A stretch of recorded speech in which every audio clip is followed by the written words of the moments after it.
And we're going to start off with coverage of that EU summit in Brussels. That's right, we're going to take a quick look at what the European press is saying about this, starting with Le Soir, the Belgian newspaper. It's calling it a summit in the face of urgency, and nothing less than saving the euro is on the agenda. More dramatic talk. More dramatic talk. The Wall Street Journal Asia version is a little bit more sober. It says that EU leaders are seeking action on the euro, but it points out that there is heavy skepticism in financial markets that they can achieve a significant breakthrough. So the overall tone is rather pessimistic, and I feel like this pessimistic tone is, you can see it in this independent article I've taken out. It's called, "If this last chance fails, it really will be time to brace for the final crash." And I guess it's somewhat of a funny article on a tragic subject, because it likens the summit to a plane that's about to crash with 17 pilots in the cockpit. And not only is that happening, but there's some people on the ground who are praying for the plane, and other people who are firing missiles at it. And the article wonders, so what can you do? Either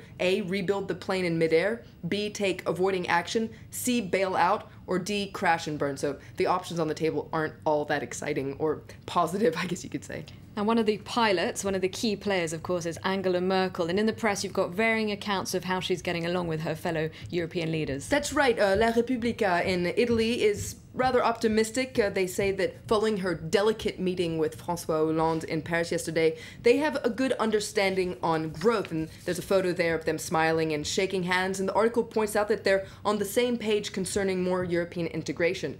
Der Spiegel, on the other hand, the German magazine, has a very different story in their online version. They say that on the eve of the summit, Merkel blasts her European partners. She criticized the Euro reform blueprint that was presented by top EU officials, calling it self-deception and shame solutions. And so, according to Der Spiegel, Merkel is signaling that she's ready for a fight at this summit that's starting today.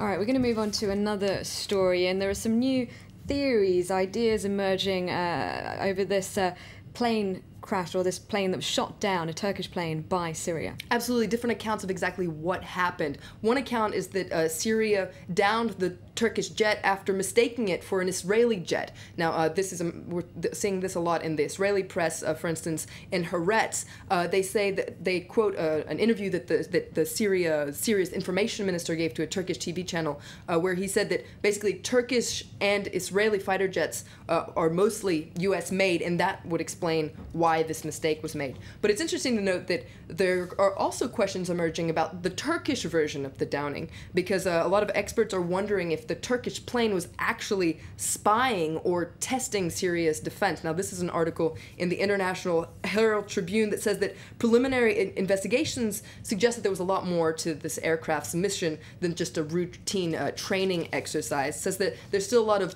unanswered questions, namely, where exactly was the plane shot down? Was it shot down over international waters, or was it shot down over Syria? So the U.S. military and NATO are investigating this and to try to see exactly what happened. But all this is talking, a lot of the press is also talking about Turkish diplomacy in general and what this downing means for it. There's an interesting piece in Gulf News that points out that a couple of years ago, the Turkish diplomacy was on a roll, and this whole Syria crisis is showing that Turkey's kind of struggling to find its place in the crisis.